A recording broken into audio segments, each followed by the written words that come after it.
전자기술의 발달로 생활 전반이 편리해졌고 금융거래 역시 편리해졌다. 이제는 스마트폰 하나로 은행에서 해야 할 업무를 쉽게 처리하고 있으며 심지어 대출까지 간편하게 받는 등 모든 절차가 간소화되었다.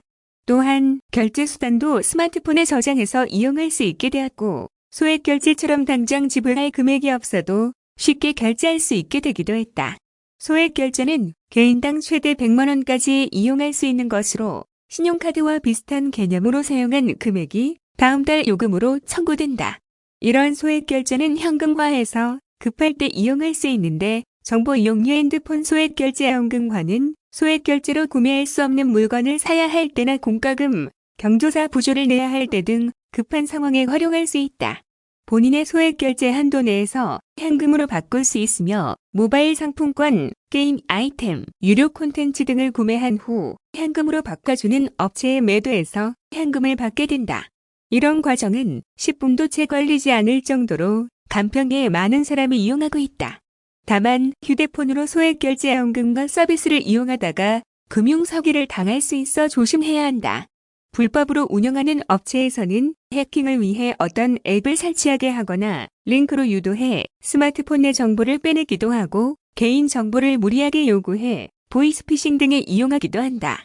이런 피해를 방지하려면 사업자 등록증 유무를 확인해야 하며 이용 후기도 참고해야 한다.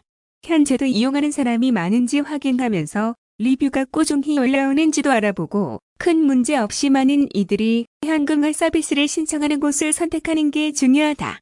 용티켓 관계자는 요즘에는 해킹, 개인정보 유출 수법이 교묘해지고 있어서 신중하게 생각하고 진행해야 한다. 알 수 없는 앱, 링크를 보내주는 곳은 의심하는 게 좋고 정식으로 등록되어 운영되는 곳 위주로 찾아 비교한 후 결정해야 하겠다고 전했다. 극심한 불황 속 긴급 생활자금을 마련하기 위해 소액결제연금과 서비스를 이용하는 사람들이 부쩍 늘어났다. 소액결제연금과는 휴대전화만 있다면 남녀노소 누구나 이용할 수 있으며 대출을 이용할 수 없을 만큼 신용도가 낮거나 소득이 일정하지 않은 사람도 쓸 수 있는 현금 마련 방안이다. 소액결제를 활용해 구입한 아이템을 전문 업체에 판매한 후 그 대금을 지급받는 방식이기 때문에 당장 통장에 돈이 없어도 현금을 마련할 수 있다. 때문에 항상 용돈이 부족한 대학생부터 갑자기 생활비가 필요해진 주부, 사회초년생, 영업자금을 마련해야 하는 사업주 등 다양한 사람들이 소액결제연금화를 이용한다. 휴대폰만 있으면 간단한 본인 인증 절차를 거쳐 거래를 진행할 수 있으며 약 10분이면 거래가 완료되기에 야간에도 손쉽게 쓸 수 있다. 매달 100만 원까지 정보 이용료 결제를 할 수 있으며 다음 달 통신비와 함께 청구되므로 결제일까지 시일을 벌 수 있다는 점도 매력적이다. 하지만 편리하다는 이유로 소액결제연금화를 무분별하게 사용할 경우 감당하기 어려운 수준의 결제 대금을 받아볼 수 있어 주의해야 한다. 특히 금전 감각이 부족한 학생들은 조금씩 결제했다가 막상 청구서를 받아보고 놀라는 경우가 적지 않다. 가랑비에 옷 젖는 줄 모르듯 합쳐보니 많은 금액이 되는 것이다. 주위의 도움을 받아 통신비를 제때 납부하면 다행이지만 만일 통신 비용을 연체하게 되면 하루만 연체해도 한 달 수준의 연체료가 부과되어 부담이 더욱 커지게 된다.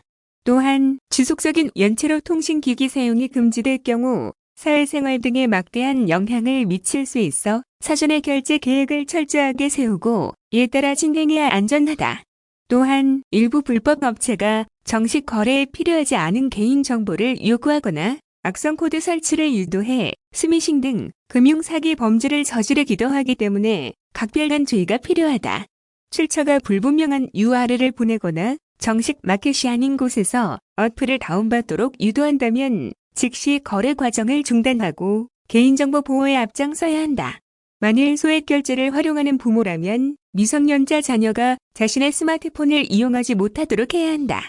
게임 아이템을 구매하거나 소액결제연금화로 용돈을 마련하려는 아이들이 부모 명의의 스마트폰으로 거래를 진행할 경우 추후 구제를 받기 힘들기 때문이다.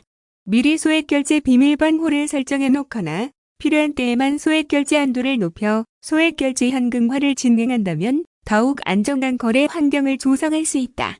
매년 꾸준히 스마트폰 보급이 늘어남에 따라 2010년대 이후 국내 통신사에 등록된 휴대폰의 숫자 또한 6천만 대를 넘어서게 되었다. 각 통신사에서는 휴대폰 연락처마다 일정한 신용거래 한도를 부여해 이를 활용할 수가 있는데 과거 스마트폰, 앱 서비스 결제나 통신사 부가 서비스 등 한정적인 목적으로만 활용이 가능했던 결제 가능 범위가 더욱 늘어나게 되면서 오늘날에는 가상화폐 충전 및 결제, 편의점 이용 그리고 신용카드와 같이 일반적인 신용거래가 가능한 범위까지 더욱 다양하게 활용할 수 있게 제도가 개선되고 있다. 대행사를 통해서 알아볼 수 있는 현금 전환 신청 또한 그중 하나로 납부 기한이 되어 연체가 우려되거나 급히 필요한 소액의 생활자금을 마련하는 방법으로 신용카드 현금화 등의 방식이 활용되고 있다. 결제 과정에서 선택할 수 있는 수단은 신용카드 이외에도 휴대폰 정보 이용료나 구글 플레이 스토어 결제, 온라인 상품권 현금화 등의 방식이 있는데 이것은 대행사마다 조금씩 다르며 수수료 측면에서도 약간씩 다를 수가 있다. 신용카드 현금화 등 신용거래 수단을 활용하게 될 경우 거래가 가능한 한도 안에서 현금화할 금액을 정해 결제가 이루어진다. 전체 과정은 상담사와 직접 연락을 주고받는 방식으로 이러한 서비스를 처음 이용하는 고객도 한 단계씩 자세한 안내를 받을 수가 있다. 상담 진행 후 거래 완료가 이루어지기까지 약 10분에서 15분 정도 소요되는데 하루 안에 바로 필요한 소액 현금이나 생활자금을 마련할 수 있는 점도 신용 확인 등 금융권을 이용하는 방식과 차이점이다. 다만 은행 등 금융권을 활용한 절차는 수백만 원 단위 이상의 많은 자금을 마련할 수 있어 개인이 필요한 용도에 따라 다양한 항목으로 지출을 할 수가 있으며 상환기간도 연 단위로 이루어지지만 통신사 정보 이용료 기반의 소액결제 현금 정환 방식은 다음 달 이용대금 항목으로 결제 대금을 다시 지불해야 하는 만큼 이러한 특성을 고려해 신중히 서비스를 이용하는 것이 바람직하다. 최근 소상공인 등 많은 이들이 코로나19의 영향으로 경제적 불황을 겪고 있으며 개인 및 법인 사업자 및 직장인들은 매출은 떨어지고 월세 및 생활비 등의 부족으로 은행권 대출을 알아보는 등 곤란을 겪고 있는 이들이 크게 증가하고 있다.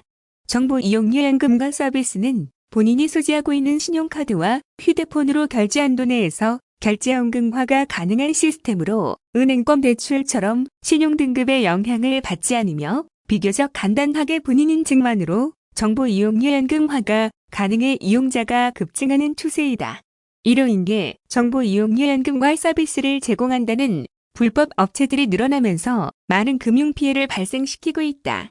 불법 업체의 경우 낮은 수수료로 고객을 유도하지만 실질적으로는 반 이상에 가까운 높은 수수료를 부과함은 물론 서비스를 진행 시 수집된 개인정보를 기반으로 사기, 보이스피싱 등에 이용하여 추가적인 피해를 유발하고 있다. 짱티켓 관계자에 따르면 정식 등록 업체에서는 현금화를 증명하는 데 있어 기본적인 개인정보 외에 추가적인 불필요한 개인정보와 서류를 받지 않는다며 신중히 생각하고 업체 선정하시어 금융 피해를 받지 않도록 하여야 한다고 정했다.